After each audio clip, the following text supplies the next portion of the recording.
Vayaretz Esav lekrato vayishakeihu vayipol al tzavarav vayishakeihu vayivku. Pasuk 4. Esav ran to greet him, he embraced him, and falling on his neck, he kissed him, and they wept. This chapter includes the dramatic reunification of Esav and Yaacov after much buildup of Yaacov preparing his family and what Esav would do after all these years of Yaacov being away. In the text, the word vayishakeihu, he kissed him, has dots over each letter. The Midrash explains that the Torah is conveying a hidden meaning here. When Esav falls on Yaakov's neck to kiss him, he really wanted to bite Yaakov's neck. But the neck became hard as marble, or Esav's teeth became soft like wax, depending on which version of the Midrash. The implication here is that Esav meant to harm Yaakov, but God intervened. But this is a little bit weird. Esav had an army of 400 men with him and weapons. He could have tried to send his men to attack Yaakov. He could have tried to stab Yaakov secretly, or to strangle him. Biting his neck seems odd. Why did Esav want to do that? When I was in college, I spent Shabbat with friends at YU. When we were attending one of the many side minyanim in classrooms across from the main beit Midrash.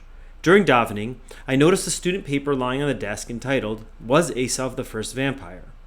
The paper pulled a few examples from the Esav story to argue that he was an inspiration for vampires. The main source was this incident mentioned in the Midrash, Esav trying to bite Yaakov's neck. The paper also brought up a few other examples. Esav was always associated with the color red and hunting. His association with red was not just his skin color, but also, in connection to hunting, his association with blood. When Esav returns from hunting in chapter 25, he pleads with Yaakov to feed him. Vayomer Esav el Yaakov halateni na min ha'adom hazeh ki ayef anochi al kein kara shemo Edom. Please give me to swallow this red stuff, for I am exhausted. Therefore he was named Edom, red. Chapter 25, verse 30. The idea that people usually see is that this stew was a lentil stew and therefore it was red. However, the fact that Yaakov was cooking the stew means the stew was not fully cooked and it was raw. Esav wants the red because the stew is bloody and raw, and without this blood he will die. The next example is the mysterious wrestling match with Yaakov in chapter 32. The mysterious figure wrestles with Yaakov, but suddenly it is dawn. Vayomer shalcheni ki aleh hashachar, vayomer lo ashlachecha ki im berchateni. Then he said, "Let me go, for dawn is breaking." But he, Yaakov, replied, "I will not let you go unless you bless me."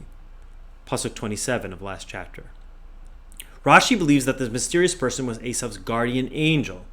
But the paper postulated that this was Esav himself. The fear of dawn is linked to the deadly results of a vampire in the sunlight. Esav needs to leave before the sun rises and his knees burn. The paper concluded with one final midrashic moment, Esav's death.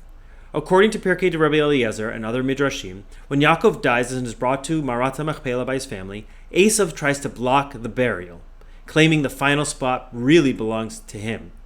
In the ensuing chaos, Hushim ben Dan, Yaakov's deaf grandson, sees Esav dishonoring his grandfather and not understanding the legal debate, beheads Esav with a sword.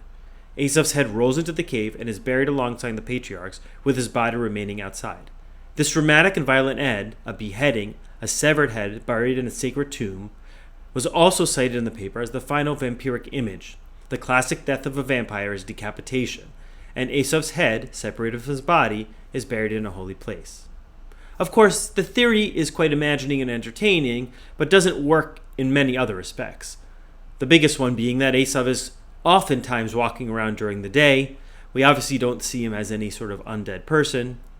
But ultimately, it was a fun read on a Shabbos afternoon and a different way to look at the Tanakh in an entertaining and exciting way.